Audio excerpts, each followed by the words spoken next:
তাড়াহুড়ো করে mascara apply করার সময় অনেকের সাথেই হয়তো এই অ্যাক্সিডেন্টটা হয়। বিশেষ করে যখন লোয়ার ল্যাশ লাইনে মাস্কারা এপ্লাই করি তখন। পুরো মেকআপ যখন অলমোস্ট কমপ্লিট তখন এটাকে কিভাবে ফিক্স করা যায়।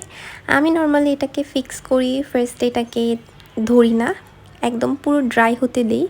তারপর যে ব্রাউ স্পুলি ব্রাশটা আছে সেটা দিয়ে আমি আস্তে আস্তে করে এটাকে সরিয়ে নেই যখন একবারে ড্রাই হয়ে যাবে। ড্রাই হওয়ার আগে এটার মধ্যে ভুলেও হাত দেওয়া যাবে না। মাস্কারাটা একদম ড্রাই হওয়ার পর ব্রাশ করলে এটা খুব ইজিলি রিমুভ হয়ে আসে, কিন্তু দেখা যায় চোখের নিচে যে মেকআপ ছিল সেটা সরে যায়। এটা ফিক্স করতেও বেশি একটা সময় লাগে না।